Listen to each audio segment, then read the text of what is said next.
Le 14 janvier 2024, 52 ans après avoir succédé à mon père bien-aimé, je quitterai mes fonctions de reine du Danemark.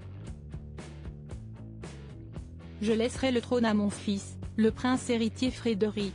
Cette annonce choc a été faite par la reine Marguerite II lors de ses vœux. Un départ surprenant, mais qui intervient après une année 2023 marquée par une grande discrétion liée à des problèmes de santé, la souveraine de 83 ans ayant subi une importante intervention au dos en février dernier. Après un demi-siècle de règne, les Danois vont devoir s'habituer à un nouveau visage. Il leur reste 2 semaines pour apprendre à découvrir Frédéric. L'homme de 55 ans devrait incarner l'image d'une monarchie décontractée, selon le média belge La Libre, qui a dressé son portrait.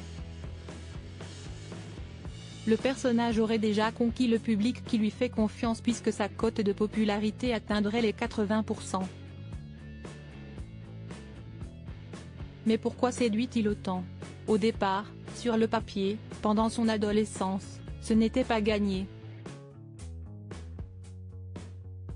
Il n'était pas à proprement parler rebelle, mais enfant et jeune homme. Il était très mal à l'aise avec l'attention des médias et le fait de savoir qu'il allait devenir roi. Il a pris confiance au milieu de la vingtaine, a confié J-Trader, spécialiste de la famille royale danoise cité par la presse belge. Ce sportif qui fait de la nage, du ski et de la course à pied a une réputation de casse-cou. Si est un sportif, il assiste à des concerts, des matchs de foot, ce qui le rend encore plus disponible que sa mère, a analysé la spécialiste déjà citée précédemment.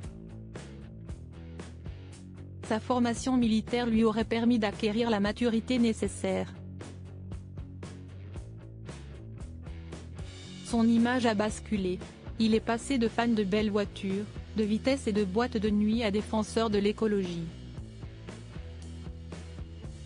Une philosophie de vie totalement dans l'air du temps qu'il pourra communiquer en plusieurs langues. Marguerite II de Danemark, son apparition tout sourire pour une occasion très spéciale, en pleine polémique mariée, 4 enfants, un père de famille presque comme les autres polyglottes, le diplômé de sciences politiques de l'université d'Aarhus maîtrise l'anglais et l'allemand, mais parle aussi le français, une langue qu'il a apprise grâce à son père le diplomate français Henri de Montpezat appelé aujourd'hui prince consort Henrik. Côté cœur, Frédéric est l'époux de la princesse Marie, une juriste australienne rencontrée dans un bar à Sydney lors des Jeux Olympiques de 2000. Le début d'un joli conte de fées pour ceux qui eurent beaucoup d'enfants, 4 plus précisément, âgés de 11 à 18 ans. Tous scolarisés dans le système public. Le mot d'ordre est la normalité. Ainsi, leur fils aîné, le prince Christian, 18 ans, est le premier des héritiers de la couronne à être allé à la crèche. Article écrit en collaboration avec 6 médias Crédit Photo, Backgrid du USA.